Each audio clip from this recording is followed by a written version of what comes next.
अस्सलामुअलैकुम नाजरीन, आप देख रहे हैं न्यू बीबीसी न्यूज HD और मैं हूं आपकी मेजबान सना चौधरी। शामिल करते हैं आज की अहम खबरें। आज़ाद कश्मीर हमारी शेरग है, हुक्मरान होशमंदी से काम लें। डॉक्टर हबीब इरफानी। मामलात को मुज़ाकरात के जरिए हल किया जाए, फौरी ऑल पार्टीज़ कॉन्फ्रेंस बुलाई जाए। ईरान और अमरीका के दरमियान जंग बंदी मुआहिदा हुशाइंद है, मुज़ाकरात ही अमन का रास्ता है। चकवाल में CCD के हाथों ऑस्ट्रेलवी बच्चे की हलाकत अफसोसनाक है, शिफाफ तहकीकात करवाई जाएँ। चंद बरसों में पाकिस्तान से 210 अरब डॉलर बैंकों के जरिए बाहर भेजे गए, इसकी इजाज़त किसने दी?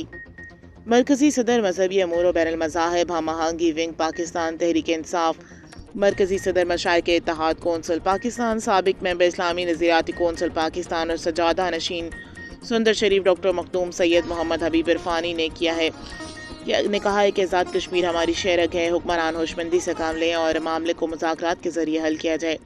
हुकूमत फौरी ऑल पार्टीज़ कॉन्फ्रेंस बुलाए और तमाम सियासी जमातों को एतमाद मिले। ईरान अमरीका जंग बंदी मुआहिदा खुशाइंद है, मुज़ाकरात ही अमन का रास्ता है। अब पाकिस्तान को ईरान से गैस और पेट्रोल लेने के मामले को भी अमरीका के सामने उठाना चाहिए। उन्होंने कहा कि चकवाल में CCD के हाथों ऑस्ट्रेलवी बच्ची की हलाकत और बाप भाई के शदीद जख्मी होने का वाक़या अफसोसनाक है। वाक़े की आला सतही शफाफ तहकीकात करवाई जाए और ज़िम्मेदारों को इंसाफ के कटहरे में लाया जाए। सुंदर शरीफ से जारी बयान में डॉक्टर मखदूम सैयद मोहम्मद हबीब इरफानी ने कहा कि माहिर मईशत के मुताबिक चंद बरसों में 210 अरब डॉलर बैंकों के जरिए मुल्क से बाहर भेजे गए, इसकी इजाज़त किस बुनियाद पर किसने दी, तहकीकात की जाए। जबकि पाकिस्तान के कुल कर्जे 138 अरब डॉलर हैं, जो इस रकम से कम हैं।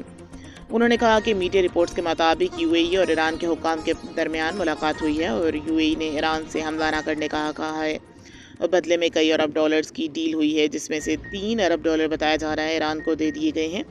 दूसरी तरफ पाकिस्तान को भी चाहिए कि UAE से अब जंग बंदी मुआहिदे के बाद दोबारा सिफारती ताल्लुकात को मजबूत बनाए, जिससे UAE में मुकीम लाखों पाकिस्तानियों को फ़ायदा होगा।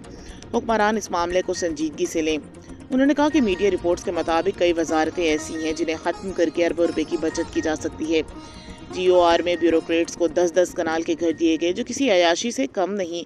अगर इनको कमर्शलाइज कर दिया जाए तो सिर्फ इनकी आमदन से पूरा पंजाब चलाया जा सकता है। हुकूमत को चाहिए कि अपनी गाड़ियाँ, प्रोटोकॉल और क्लब कल्चर को ख़त्म करें। उन्होंने कहा कि 11 दानिश स्कूलों में ज़ेर तालीम 10,000 बच्चों के लिए 22 अरब रुपये मुख्तस और 20 लाख बच्चों को तालीम देने वाले 1500 सरकारी स्कूलों के लिए 25 अरब रुपये मुख्तस किए गए हैं, जिससे हुकूमत की तरजीहात का पता चलता है।